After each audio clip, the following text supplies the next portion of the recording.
आज का हमारा पहला टॉपिक रहेगा टॉर्क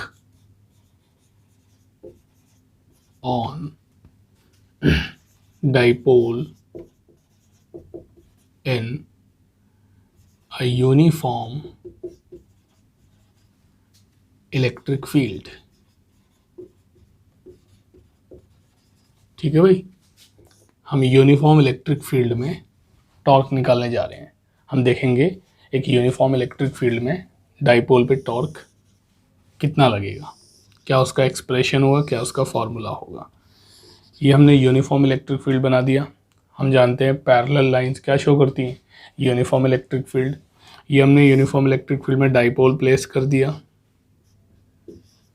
ठीक है, नेगेटिव चार्ज और पॉजिटिव चार्ज इक्वल मैग्नीट्यूड है इनका।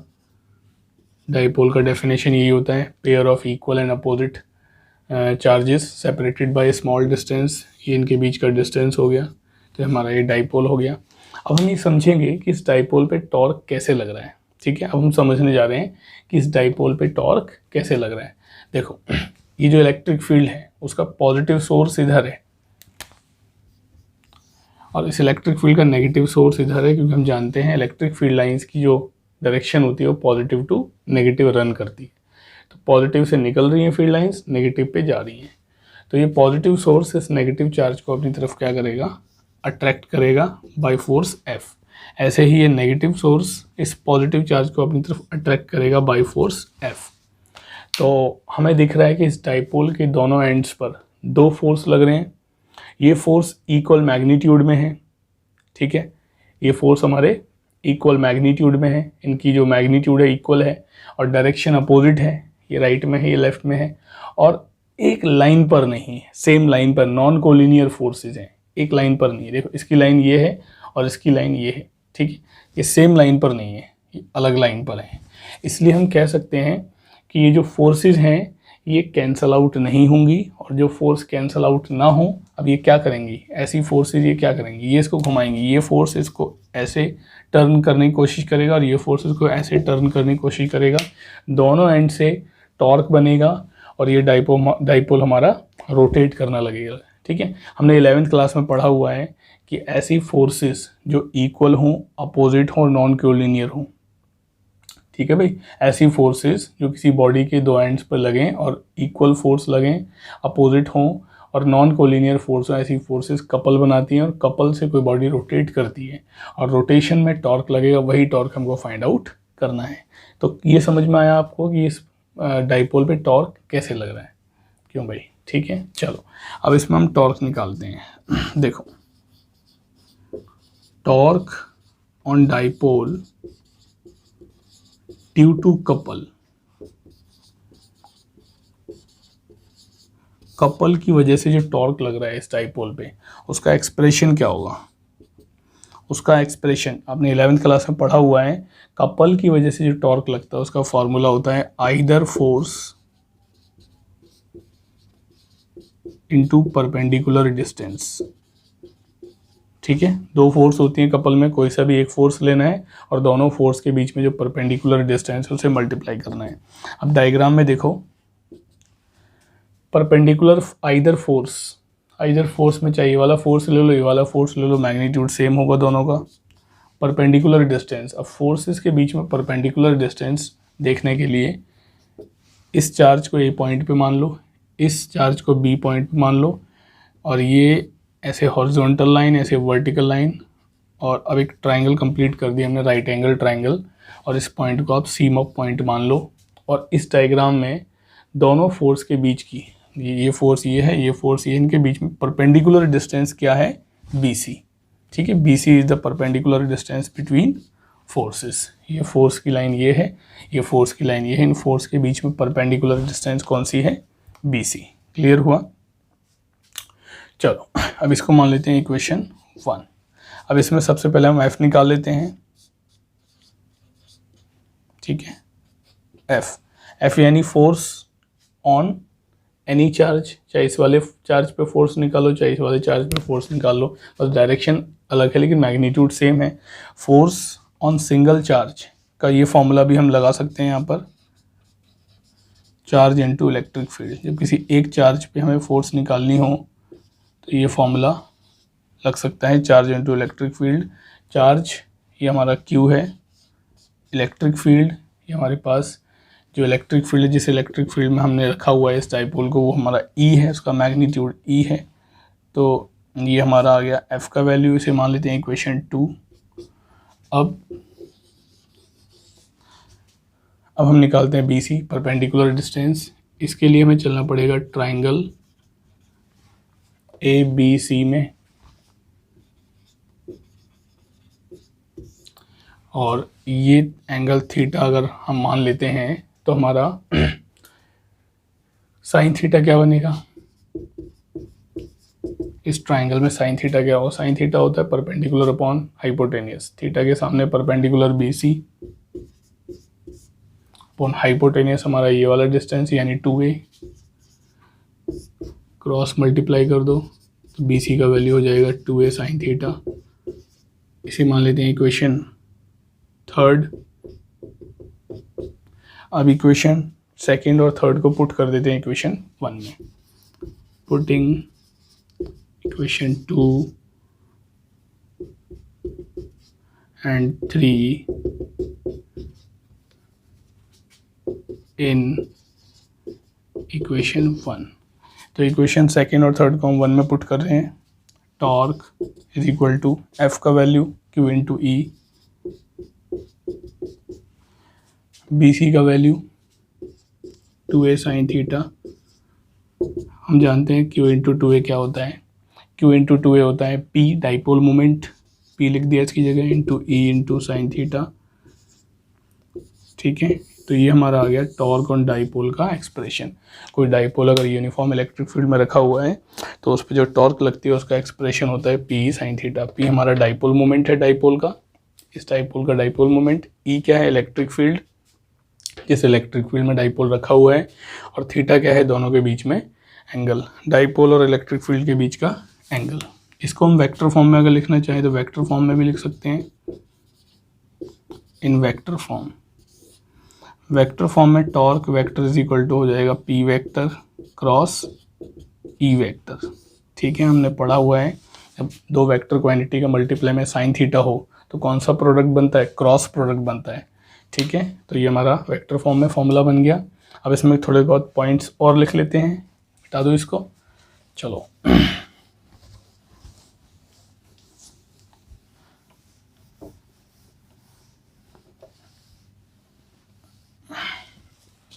देखो, इसका मैग्नीट्यूड तो फॉर्मूला ऊपर था, torque is equal to P sine theta. अब इसकी डायरेक्शन देख लेते हैं।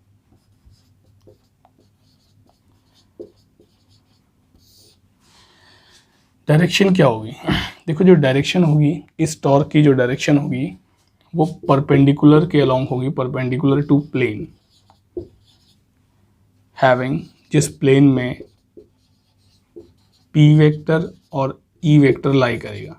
जिस प्लेन में P वेक्टर और E वेक्टर लाई करेगा उस प्लेन के परपेंडिकुलर होगी हमारी टॉर्क की डायरेक्शन। जैसे मान लो बोर्ड के प्लेन में मैंने P वेक्टर ले लिया, ये हमारा डाइपोल मोमेंट का डायरेक्शन है और ये E वेक्टर का डायरेक्शन है, दोनों ही वेक्टर बोर्ड के प्लेन में है। तो जो डायरेक्शन होगी टॉर्क वेक्टर की वो होगी या तो आउटवर्ड या इनवर्ड। तो क्या होगी, P क्रॉस E, यानी P से E की तरफ रोटेट करना है हमको। तो राइट हैंड थंब रूल लगा देते हैं, P से E की तरफ रोटेट किया हमने, हम P से E की तरफ रोटेट कर रहे हैं, थंब किधर आ रहा है, आउटवर्ड, यानी टॉर्क की डायरेक्शन क्या आ जाएगी, आउटवर्ड। तो इस तरह से हमने पता कर लिया कि डाइपोल पे जो टॉर्क लगेगा वो किस डायरेक्शन में लगेगा। अगर P और E इस डायरेक्शन में ऐसे रखे हुए हैं तो मान लो बोर्ड के ही प्लेन में P वेक्टर इस डायरेक्शन में है और E वेक्टर नीचे की तरफ है। अच्छा, अब आपका P से E रोटेट करना है तो नीचे रोटेट करना पड़ेगा क्लॉकवाइज, थंब किधर जा रहा है, अंदर की तरफ, यानी आपका जो टॉर्क का डायरेक्शन हो जाएगा वो क्या हो जाएगा, इनवर्ड। तो इस तरह से हम पता कर सकते हैं टॉर्क किस डायरेक्शन में लग रहा है। तो ये डायरेक्शन की बात हो गई। ठीक है, अब टॉर्क का मैग्नीट्यूड मैक्सिमम कब होगा वो देख लेते हैं।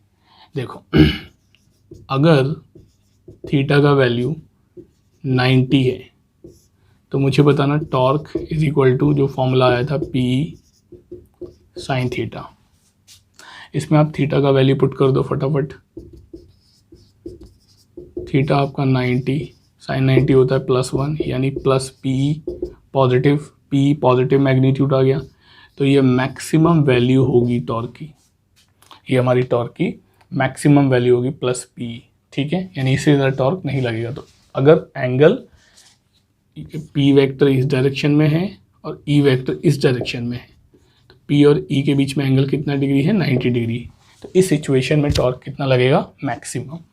अच्छा, अब टॉर्क मिनिमम कब लगेगा वो देख लेते हैं। तो अगर हमारा थीटा कितना हो? 270 डिग्री। जैसे देख लेते हैं, torque is equal to P E sine theta 270। Sine 270 का वैल्यू क्या होता है?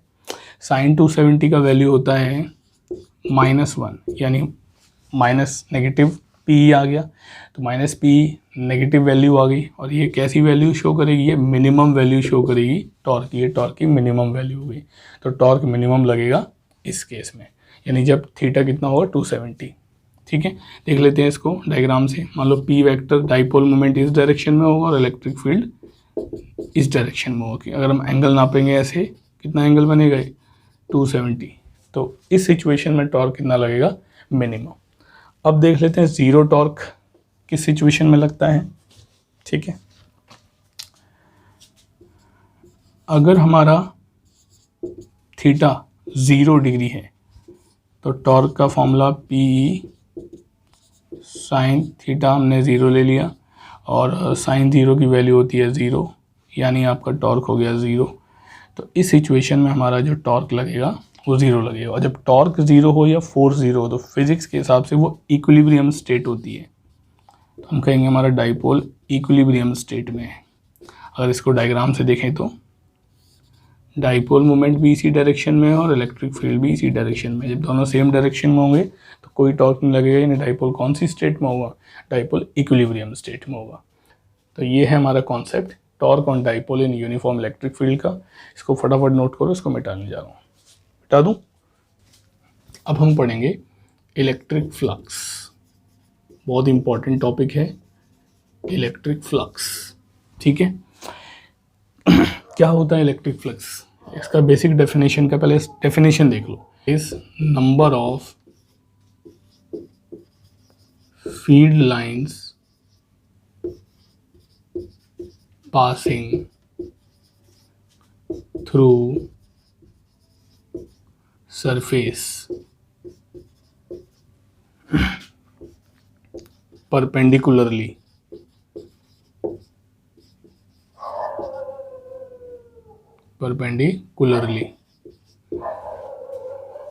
ठीक है, कोई भी सरफेस है, कोई सरफेस है, ये इलेक्ट्रिक फील्ड में रखा हुआ है, तो ये इलेक्ट्रिक फील्ड लाइन्स इससे पास हो रही हैं। अब जितनी फील्ड लाइन्स इस सरफेस से पास हो रही हैं परपेंडिकुलरली, ये वाली फील्ड लाइन्स याद रखना परपेंडिकुलरली पास हो रही हैं। तो ये जो हमारी 3 फील्ड लाइन्स हैं, ये 3 नंबर ही क्या है? इलेक्ट्रिक फ्लक्स है सरफेस का। समझ में? इलेक्ट्रिक फ्लक्स क्या होता है? किसी भी सरफेस से जितनी फील्ड लाइन्स पास होती हैं परपेंडिकुलरली, उन नंबर ऑफ फील्ड लाइन्स को क्या बोलते हैं? Electric flux. ठीक है, इसको डिनोट किससे करते हैं? इसको डिनोट करते हैं फाई ई से। ठीक है, इसको फाई ई से डिनोट करते हैं। इसका फॉर्मूला देख लेते हैं। इसका फॉर्मूला क्या होता है? इसका फॉर्मूला होता है ई ए कॉस थीटा। ठीक है, इसका फॉर्मूला होता है ई ए कॉस थीटा। ई क्या है? जिस इलेक्ट्रिक फील्ड में सरफेस रखी हुई है, जो सरफेस हमने लिया हुआ है, वो सरफेस जिस इलेक्ट्रिक फील्ड में रखा हुआ है उस इलेक्ट्रिक फील्ड का मैग्नीट्यूड। ए क्या है? हमारे सरफेस का मैग्नीट्यूड। और थीटा क्या है? इलेक्ट्रिक फील्ड और एरिया वेक्टर के बीच में एंगल। अच्छा, इसमें एरिया एक वेक्टर क्वांटिटी है, वो भी ज़रा देख लो। कोई भी सरफेस का जो एरिया होता है वो एक वेक्टर क्वांटिटी होती है। किसी भी सरफेस के एरिया का जो वेक्टर का डायरेक्शन होता है वो सरफेस के परपेंडिकुलर होता है, ठीक है। तो जैसे ये हमारा एक सरफेस रखा हुआ है इलेक्ट्रिक फील्ड में, ये हमारी सरफेस हो गई, तो ये सरफेस का एरिया वेक्टर हो गया इस डायरेक्शन में। इलेक्ट्रिक फील्ड की डायरेक्शन मान लो ये है, ठीक है। ये जो मैंने एरिया वेक्टर लिया हुआ है ये सरफेस के परपेंडिकुलर लिया हुआ है। किसी भी सरफेस के एरिया वेक्टर की डायरेक्शन सरफेस के परपेंडिकुलर होती है, तो इनके बीच में जो एंगल होगा ये एंगल यहाँ पे लेना होगा। तो ये फॉर्मूला ये हो गया इलेक्ट्रिक फील्ड, इलेक्ट्रिक फ्लक्स निकालने का, ठीक है। और अब इसका ऐसा यूनिट क्या होता है, इलेक्ट्रिक फील्ड की न्यूटन पर कूलम, एरिया की मीटर स्क्वायर, न्यूटन पर कूलम मीटर स्क्वायर। ये हमारी इलेक्ट्रिक फील्ड की, इलेक्ट्रिक फ्लक्स की यूनिट हो गई, ठीक है। अब इसको हम अगर वेक्टर फॉर्म में लिखना चाहें तो E vector dot A vector आएगा, क्योंकि यहाँ पे कॉस थीटा है। जब दो वेक्टर क्वांटिटी के साथ में कॉस थीटा होता है तो वो डॉट प्रोडक्ट बनता है, और क्योंकि ये डॉट प्रोडक्ट है तो कौन सी क्वांटिटी होगी, स्केलर क्वांटिटी होगी, ठीक है। ये स्केलर क्वांटिटी होगी बिकॉज ये डॉट प्रोडक्ट है, इसमें कोई डायरेक्शन नहीं होगा। डेफिनेशन से भी क्लियर हो रहा है ये एक नंबर है, इसमें कोई डायरेक्शन नहीं है, it is just number of field line, तो इसलिए स्केलर क्वांटिटी है, ठीक है। अच्छा, जो आपका इलेक्ट्रिक फ्लक्स है इसका वैल्यू ज़ीरो कब होगा वो देख लेते हैं। अगर हमारा थीटा 90 डिग्री हो, यानी इलेक्ट्रिक फील्ड इस डायरेक्शन में हो और ये एरिया वेक्टर मान लो ऐसे हो, परपेंडिकुलर, दोनों एक दूसरे के परपेंडिकुलर हैं, तो टॉर्क निकालना ज़रा, इलेक्ट्रिक फ्लक्स निकालना ज़रा। फॉर्मूला ई ए कॉस थीटा,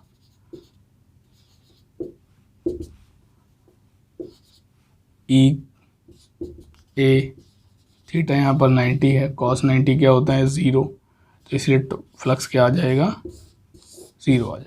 तो ध्यान रखना 0 इलेक्ट्रिक फ्लक्स कब होता है, जब थीटा कितना हो, 90 डिग्री हो इलेक्ट्रिक फील्ड और एरिया वेक्टर के बीच में, ठीक है। तो ये हमारा कॉन्सेप्ट है इलेक्ट्रिक फ्लक्स का, इसको मिटा देता हूँ, ठीक है। अब एक क्वेश्चन कर लेते हैं इस टॉपिक पर, इलेक्ट्रिक फ्लक्स के टॉपिक पर, इसको थोड़ा सा समझने के लिए।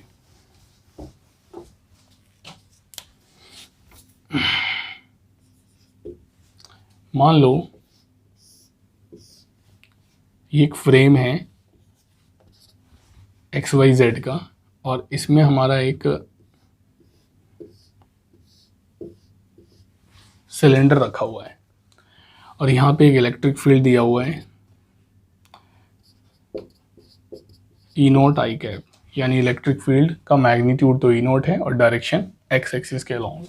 इलेक्ट्रिक फील्ड हमारा कौन सी डायरेक्शन में है, x एक्सिस के अलोंग, और हमसे पूछ रहा है टोटल इलेक्ट्रिक फ्लक्स क्या होगा सिलेंडर का, अक्रॉस सिलेंडर, सिलेंडर के अक्रॉस इलेक्ट्रिक फ्लक्स कितना होगा वो हमें फाइंड करना है। चलिए शुरू करते हैं।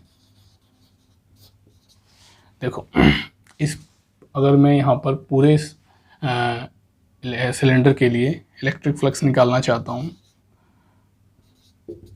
अच्छा अब इसमें ध्यान से देखो, इसमें दो सरफेस का इलेक्ट्रिक फ्लक्स होगा, एक तो इस सरफेस का इलेक्ट्रिक फ्लक्स होगा, एक इस सरफेस का इलेक्ट्रिक फ्लक्स होगा, बिकॉज इलेक्ट्रिक फील्ड लाइंस ऐसे निकल रही हैं।